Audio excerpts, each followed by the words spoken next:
Good evening. I'm Cislina Ledbetter, representing the League of Women Voters of Bellingham and Whatcom County. Founded in 1920, the League is a nonpartisan organization with more than 700 affiliates in all 50 states. Our goals are to encourage informed and active participation in government, increase an understanding of major public policy issues, and influence public policy through education and advocacy. The League never endorses candidates or political parties.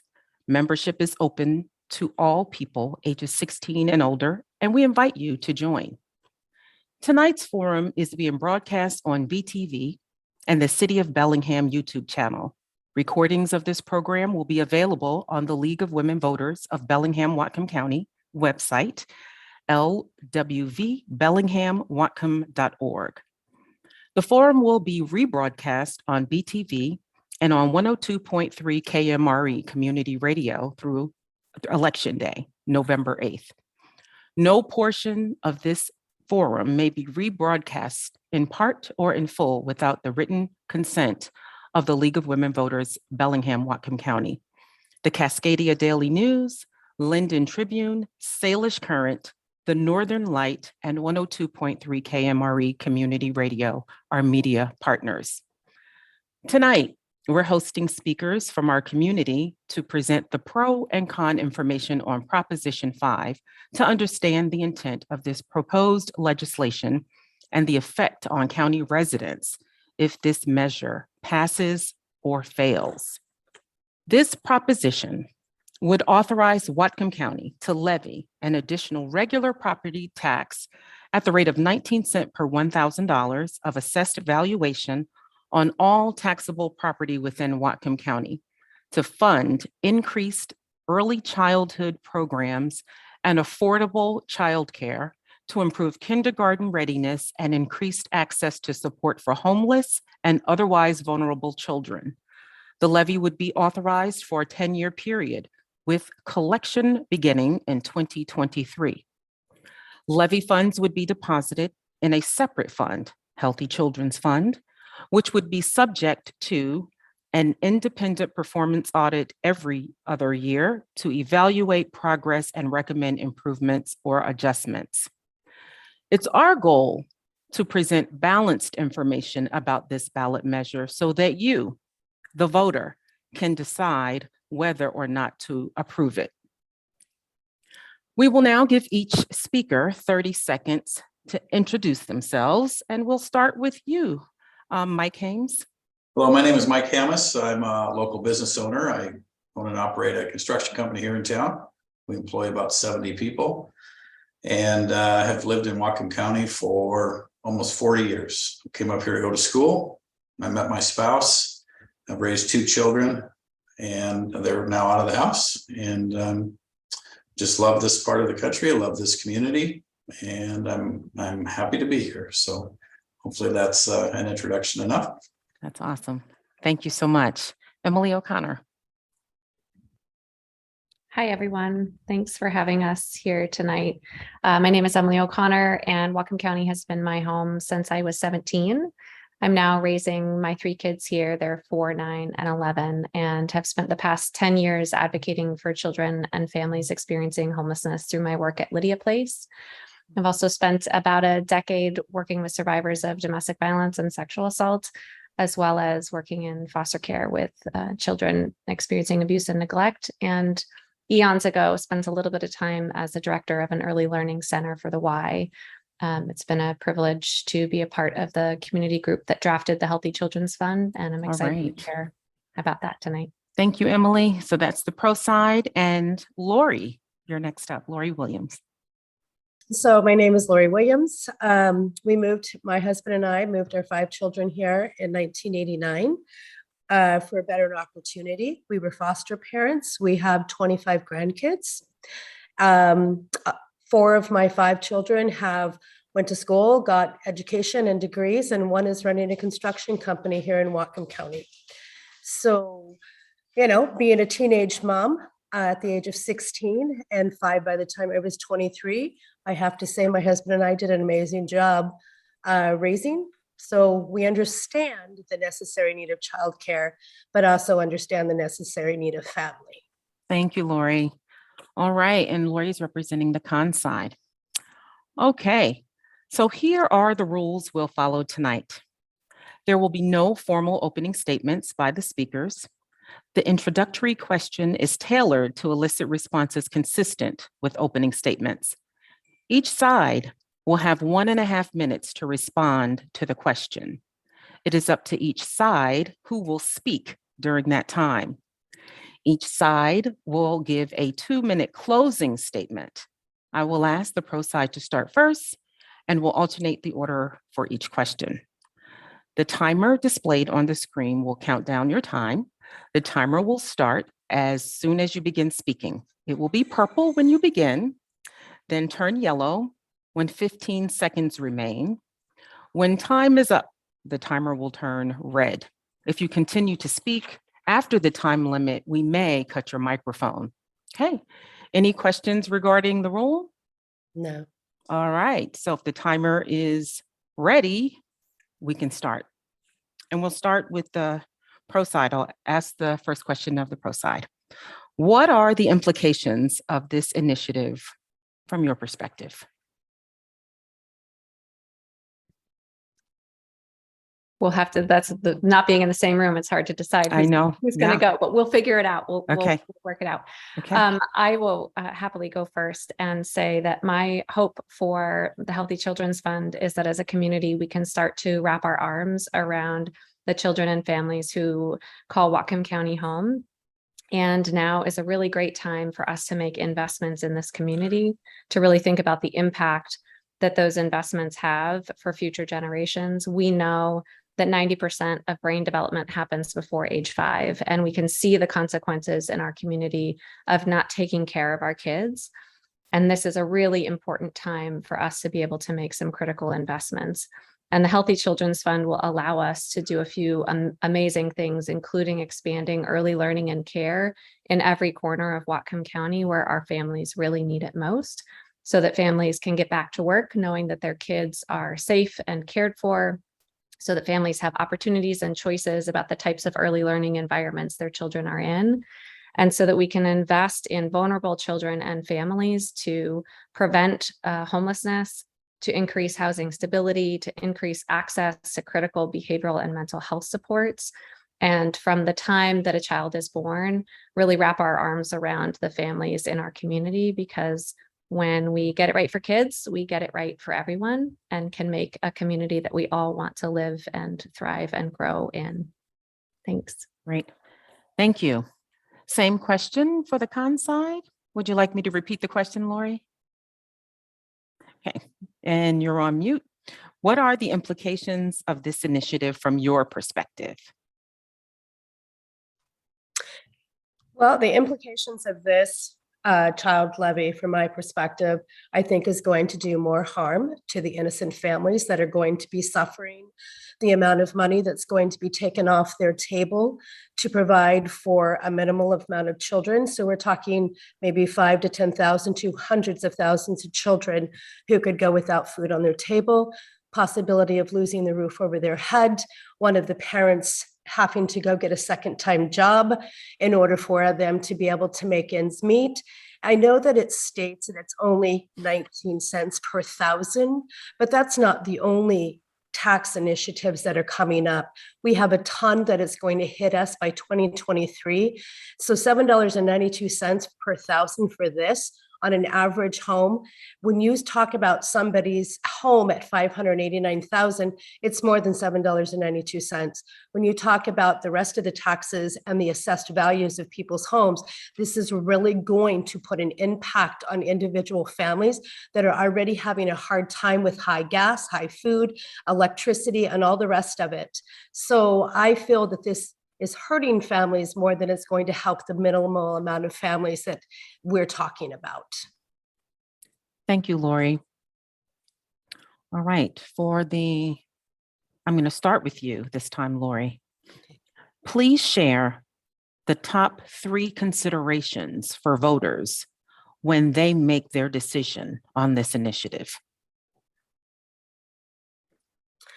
Well, the top three, I'm going to Mhm. just say it's family, your children, your household, your necessary means, the food you put on the table, the time that you are taken away from your own family for other situations, this being one of them.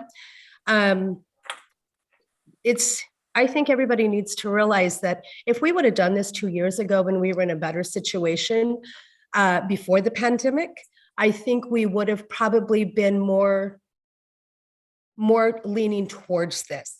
But the unfortunate situation is we have gone through a pandemic. Thousands of people have lost their jobs. They are trying to regroup. They're trying to get back on their feet. They're trying to keep a roof over their heads already. And for the amount of people, I mean, if you look at the statistics just recently, they state that there's less than 867 homeless people, and only, I think they said 7% actually have to do with children. There's other ways and means that we can help those families without hurting other families. Thank you, Lori. I'm going to ask the same question of the pro side. Would you like for me to repeat the question? That'd be great. Yes. Okay. Please share the top 3 considerations for voters when they make their decision on this initiative.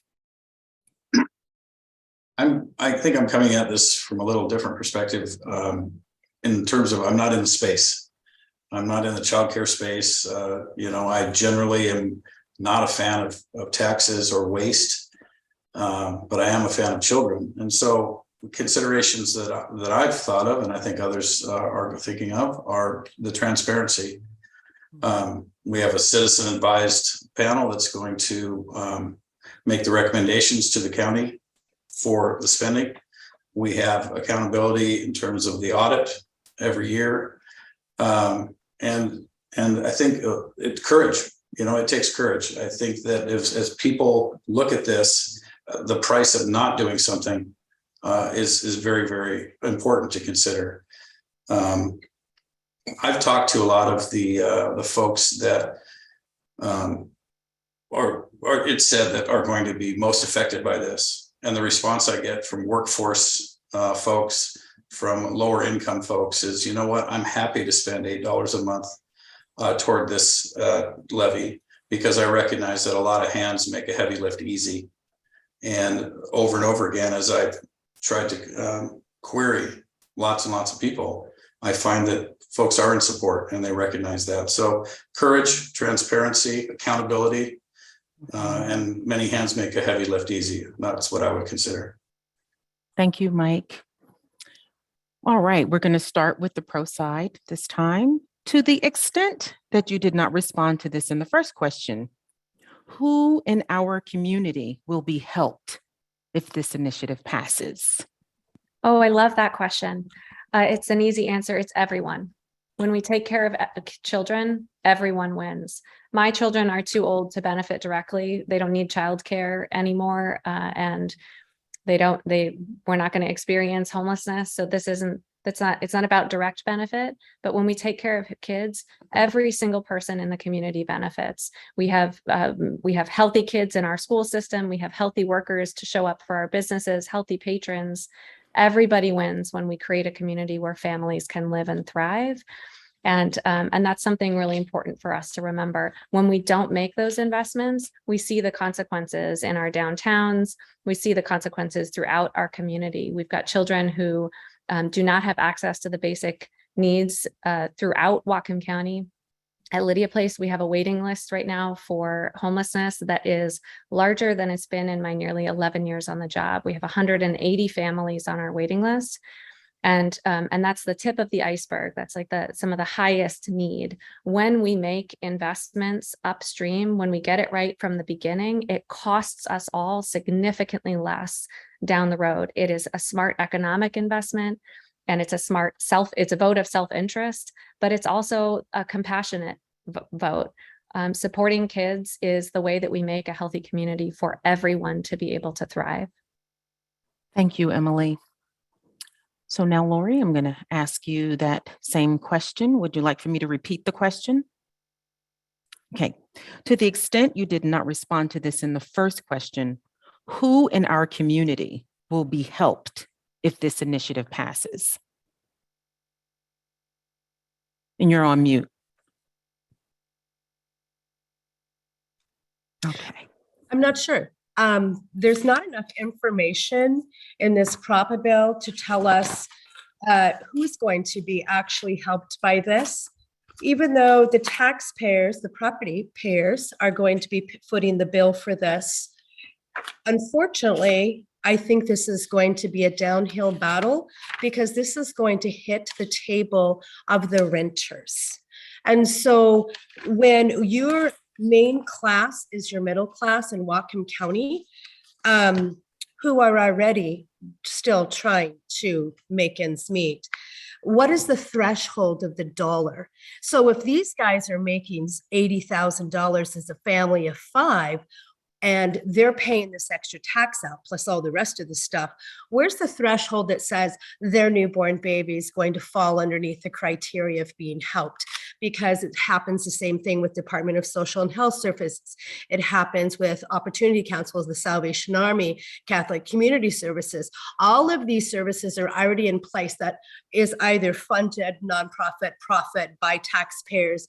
None of this tells us that there is a threshold that you are over the income limit and that your child, even though you're suffering and you're paying for it, is not going to be benefited by this service. So when we say everybody, I'm sorry, there's not enough information in this initiative to state that.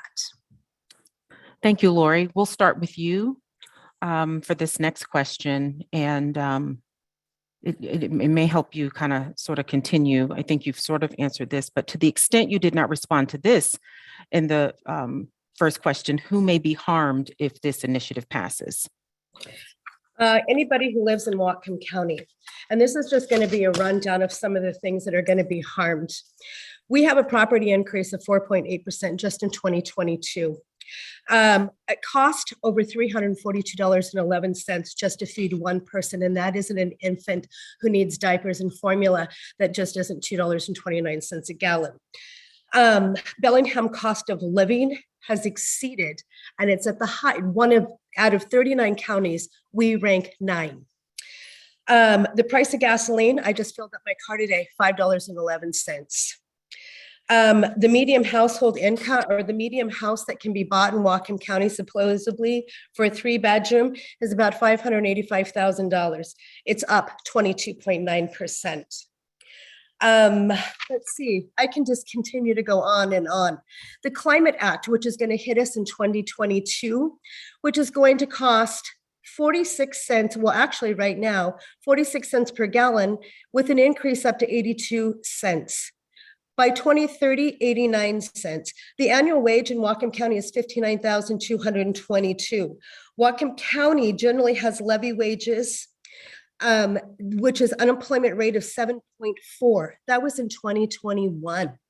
So when we're talking about all the things that's going to affect these families, what these guys are doing are not thinking of the implications that this is going to create. Thank you, Lori. And now I'm going to go over to the pro side. To the extent you did not respond to this in the first question, who may be harmed if this initiative passes? Thanks. That's a great question. It's always important for us to think about the full effect of anything that we do. And as we experiment together to make a great community, we have to pay attention to our unintended impacts sometimes as well.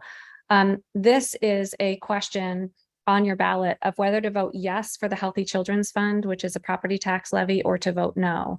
But really the question that we're asking voters is, you can vote yes to this property tax. We know exactly how much it will cost you, or you can vote no. And the cost of not doing those things, of not investing in our families, is significant. And we don't have that number. And so it's a little bit hard sometimes to do that comparison, but we must remember when we're filling out our ballot that inaction or a refusal to take action is also an action of itself, and there's consequences to that. Right now, we are seeing inflation is high. That is all the more reason why we have to show up for our community and make sure that we are deeply investing in expanding opportunities for families to be able to call Whatcom County home. And right now, we have a supply and demand issue with childcare. workers, middle-class workers, it doesn't matter if you have resources or not, you cannot find childcare in Whatcom County. We are 5,000 spots short. And that means everybody is harmed when we don't invest in these resources. So I think it's important for us to really take the whole picture into consideration when we look at whether to vote yes or no for a property tax like the Healthy Children's Fund. Thank you, Emily. And the next question, we're going to start with the pro side. Regardless of your position, if this initiative passes, what would be the best outcome from its enactment? Best outcome. The best outcome would be increased childcare slots. It would be taking care of our most vulnerable children. It would be, those two basic things ripple and ripple and ripple. So those would be great outcomes. I'm very interested in the transparency side of this. I can't really drill into the weeds on some of the items, but I love the experiment that this tax provides to the government. There's very conservative folks that say this might be a great model for taxing and government operations moving forward, the transparency and the accountability. So I'm quite interested in that. The obvious is we're going to elevate kids. We're going to take care of kids. We're going to help folks that can't find daycare in all strata. 5,000 spots short, that affects everybody. But I love the experiment, the social experiment on the tax side, and I'm going to follow the transparency and the accountability. I look forward to the annual report. I look forward to professional independent accounting every other year, and how our council operates and how our executive operates when these recommendations are brought forward. So I guess I would close with that. Great. Thank you. All right, Lori, would you like for me to repeat the question? Okay. Regardless of your position, if this initiative passes, what would be the best outcome from its enactment? Well, if this passes, I can only hope that it is, that it does have transparency, because anything in government right now has no transparency. So I'm a little concerned with this. Whatcom County voters already pay into a homeless fund. Look at all the homeless people still out there on the streets. We pay into mental health through our tax dollars again. Look at how many mental health issues we have. We had 116 childcare facilities in Bellingham and Whatcom County until they decided to make it so difficult for these home daycares to afford all of the things that they wanted them to do. We are now down to 39. So ask yourself, why are we short? When they close so many of them down, that is the good reason why we are short daycare slots. So when government starts to impose themselves on the general public, we should step back and ask ourselves, why? Why are we putting our money towards something when we already had something? And not only that, but Biden gave $39 billion to bail out childcare facilities just last year. So why ask more from the taxpayer now when we've already had these things in process and until our government decided that they didn't want them? Thank you, Lori. We're going to start with you, the con side, for this next question. What will be the outcome if this legislation does not pass?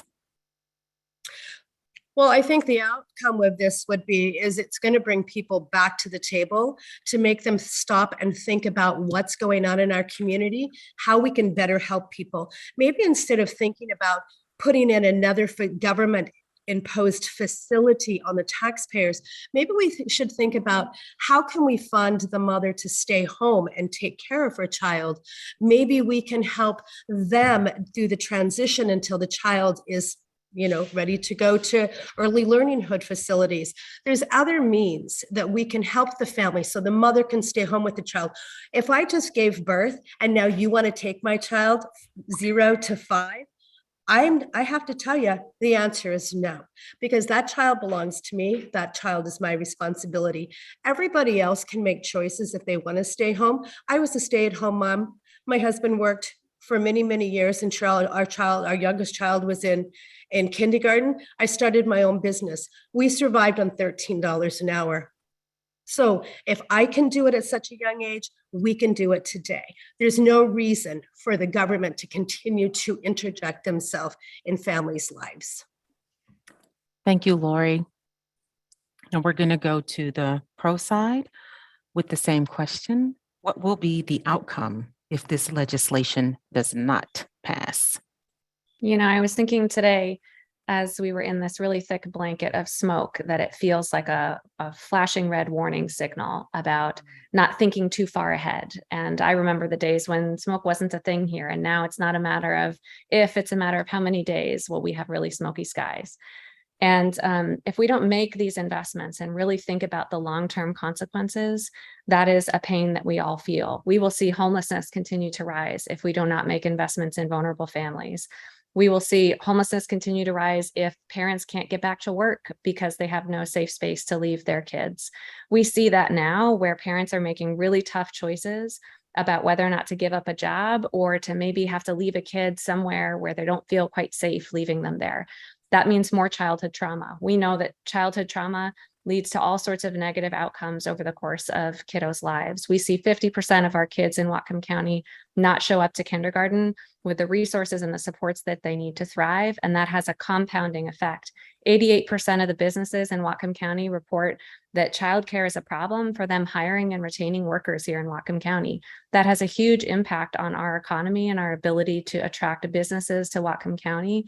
And we need a safe place for businesses and for families. If we continue to fail to make investments that make it possible for Whatcom County to be a place for families and children to thrive, we will continue to see the consequences that we're seeing today. Thank you, Emily. We're going to start now with the pro side. I'm going to ask you, what are the implementation challenges that you foresee, and how might they be addressed?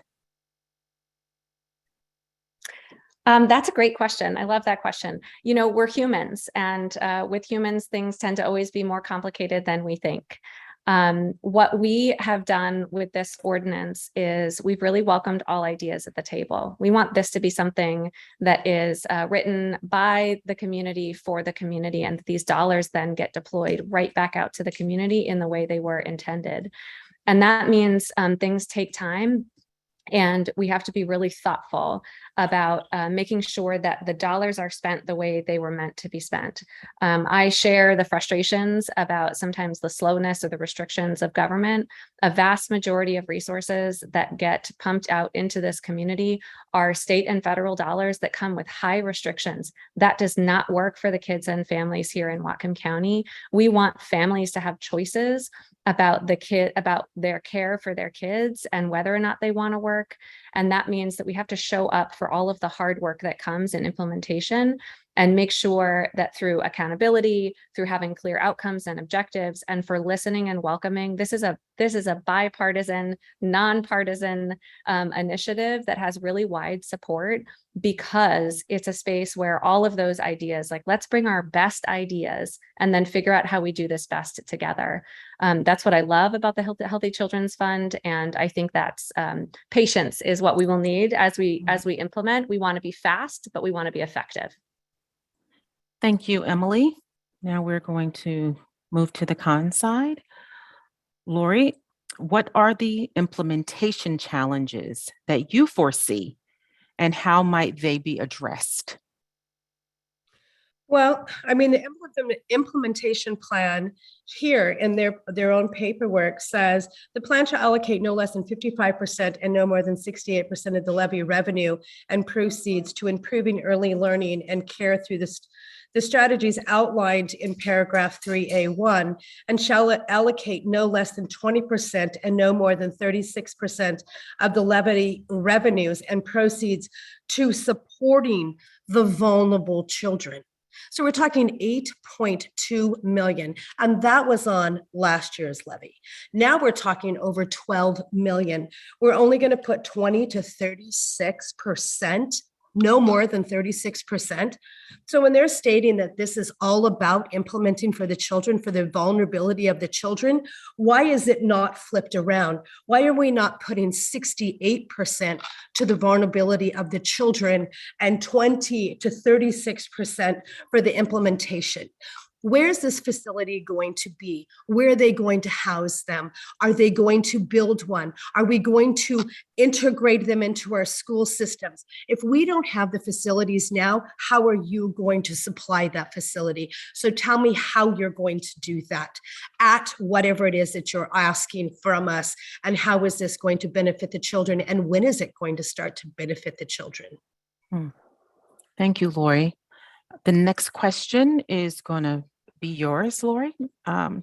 What are the evaluation challenges that you foresee, and how might they be addressed? Evaluation? The evaluation challenges. Evaluation challenges. You know what? I don't even know where to start with that one, honestly.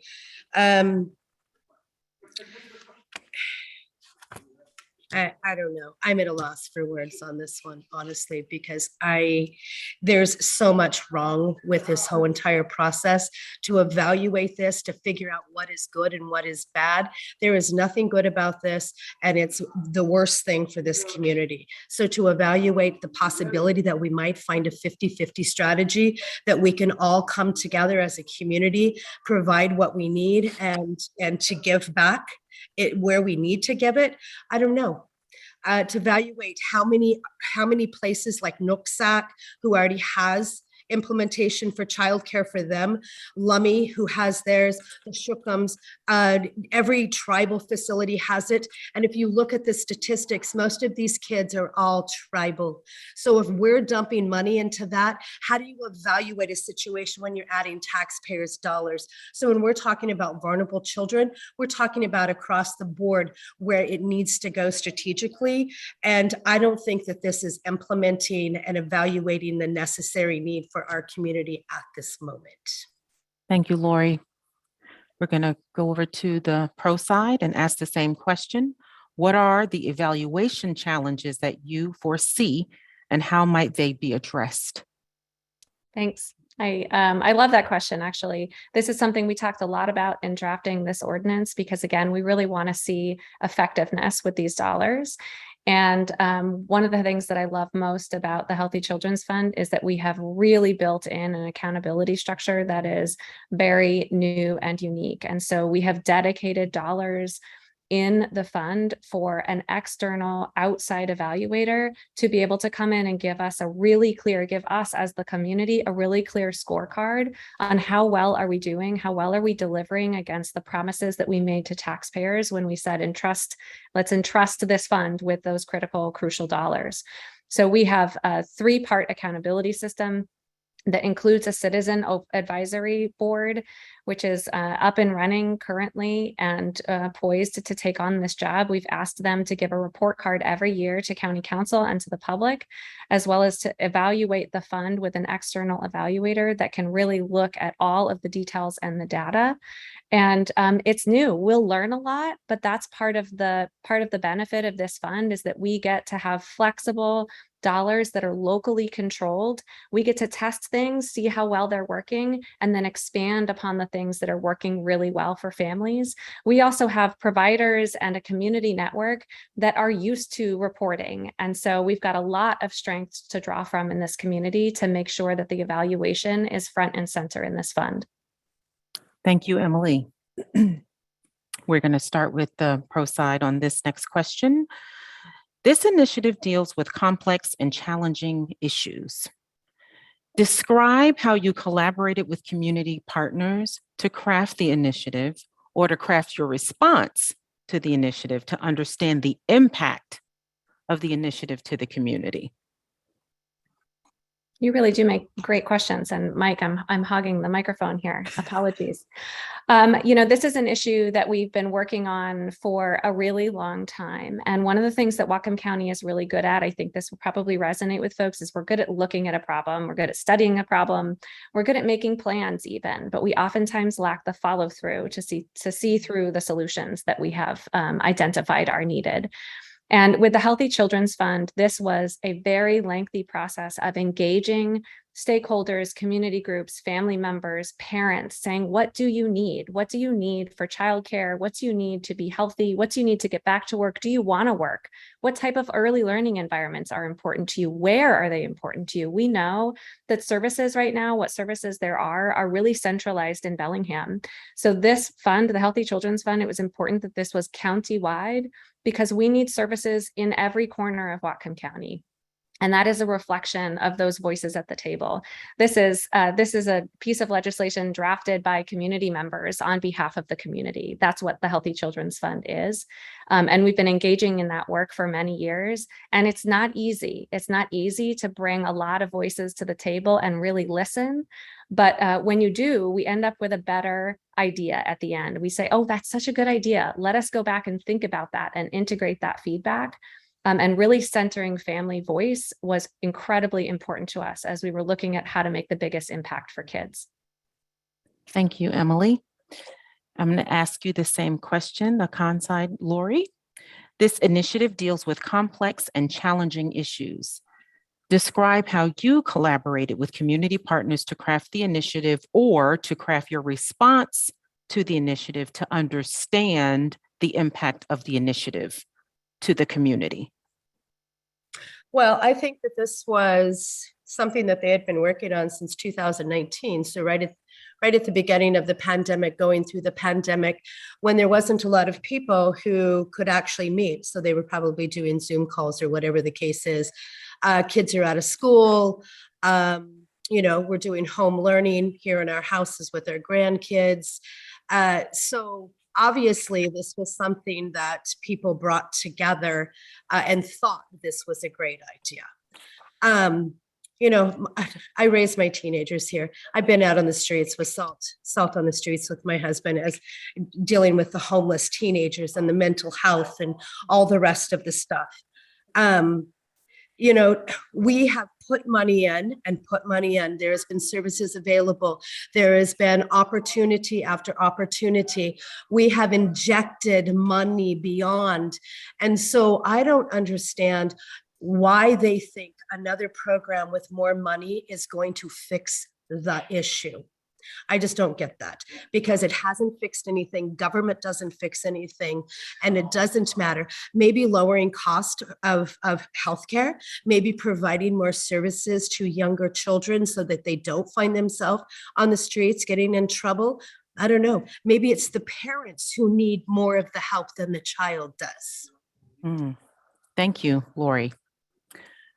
I'm going to ask, this is sort of a clarification question. It's expand on, I'm going to start with you, Lori, explain, clarify, or rebut anything that you have said or that the other side has said in the forum. So this is an opportunity to expand on what you've said or rebut something you've heard from the other side.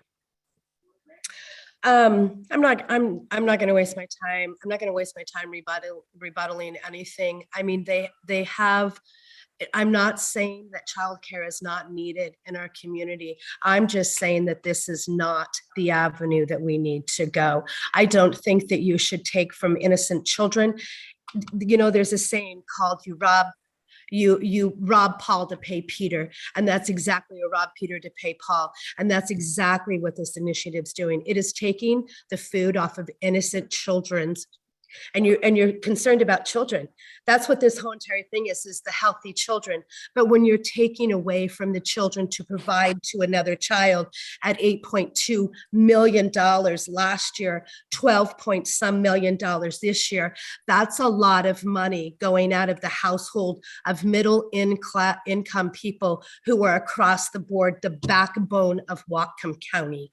And so when you tell me that you care about children, you are not telling me that you care about children, because there is more children that you are going to hurt than you are going to help. And that is across the board. How many children are out there right now in households, middle income, versus the children that you think you're going to help in this childcare? You tell me the statistics. And if you can tell me that there's more kids that need help right now than the kids that are going to be in houses hurting, you might bring me to your table. But until then, you don't. Thank you, Lori. Same question for the pro side. Expand on, explain, clarify, or rebut anything that you've said or the other side has said thus far in the forum. Thank you. That's a nice invitation for open time. Yeah. I do want to clarify something. When we invest in things that are important to us, we see an impact. And we saw this with families with children experiencing homelessness in Whatcom County. Pre-pandemic, we had gotten that waiting list down into the teens. And I share this with you because that was a lot of years of really hard work. We worked on investing in programs, building services, building access. And what we saw was we got to almost functional zero in our community for families with children. And that was a moment of celebration. And then the pandemic hit. And now we've seen that waiting list balloon again. And so it's really important that we remember we have to feed the things that we want to grow and to flourish. And right now we are under-resourced for families with kids in this community. We want, Lori, I love your description of what you've been able to do for your family. And we want all kids to have that opportunity. We want every family to be able to have the choices and the resources to be able to thrive here and keep Whatcom County as their home. And right now that's just not what we have. We have a situation where there are 5,000 fewer childcare spots than are needed for this community, and that has a big impact. I also recognize that this is a cost, and it's a cost I'm happy to pay. I'm happy to contribute my $7 or $8 per month. That turns into $8 to $10 million every year, which is a huge return on investment. Pennies can go a long distance when we compile those resources together. Thank you, Emily. So now I'm going to thank all of you for participating in this spirited and lively conversation. And I'm going to ask each side to present their 2-minute closing remarks. And so pro side, you may speak first. Closing remarks. 2 minutes. And you can share. Oh, we can share? Yay. Yeah. Mike, you go first. Within 2 minutes. Thank you. Thank you. Well, quite simply, I am one of those community partners, and I've done a lot of research and certainly supported children for decades in the community. So I feel very strongly that this is a positive move. Never come out in support of anything. And one friend of mine said, "Hey, Switzerland, welcome to the conversation." So here I am. But I would like to say one thing and then give the floor to Emily. And that is, I was reading a book the other day. The author's name was David Wagner. And there was a quote in the book, and it said, "Children are the living messages we send to a time we will not see." And so quite simply, I just ask, what message are we sending? That's how I would sum it up. I want folks to muster a bunch of courage. I support this. Say yes, vote yes. And let's see what kind of message we're going to send to the future. Emily? I should have gone first. It's hard to follow that, Mike. I want to say thank you for having us. I think it's through these really great conversations that we can be our best selves for our community. This is an effort that is really a labor of love. This is about being smart with resources, really thinking about how efficient can we be, but making sure that we don't use excuses to say no because something isn't perfect. Nothing is perfect. We're humans. We're going to have to figure this out together, but we have to stay in it and engage. And right now, if we don't invest significantly in families and kids here, we are going to continue to see the devastating consequences for generations to come. And I don't think we can afford to do that. And I don't think the voters of Whatcom County feel like we can afford to do that. We see them show up time and time again to support children and families here. This is a great way to be able to make some critical investments that will benefit every single person and family here in Whatcom County. And I'm proud to be a part of this effort. Thank you for having us. Thank you, Mike and Emily. And Lori, your turn for closing statement. 2 minutes. Well, I mean, obviously, our children are the most important thing that we have. And they are the future of our world. But again, I just can't I can't throw myself behind this initiative when I'm thinking of so many other families that are going to be offset by this and the rest of the taxes that are going to be hitting their tables. You know, just, I mean, right now we have the elderly care that is setting in the Supreme Court in Washington that we were supposed to start collecting on at 58 cents per every $100. That is going to come to fruition in January, where people are going to take 50 cents out of every $100, not including every bit of the rest of the tax that are hitting every single family right now, the high taxes in the gas, the food, the electricity. I mean, I called the cable company, the phone company. I called the trash, the water, sewer, water disposal. I called each and every one of them and asked them how much our increases are going to be in 2023. It was astronomical. And so I am 4 children. I have 25 grandkids. My youngest grandson is 4 months old. My oldest granddaughter is 26. I adore my kids. I adore the children that are around me, and I want the best for them. But I think we need to come back to the table and rethink this whole entire process to where we can benefit everybody, but not at the cost of so many. Thank you, Lori. On behalf of the League of Women Voters, I thank the speakers for being here today and for their interest in civil discourse and community engagement. Voters can find more information about the elections online at vote411.org and in your voter pamphlet. Ballots will be mailed October 19th, 2022. And here is the official ballot text.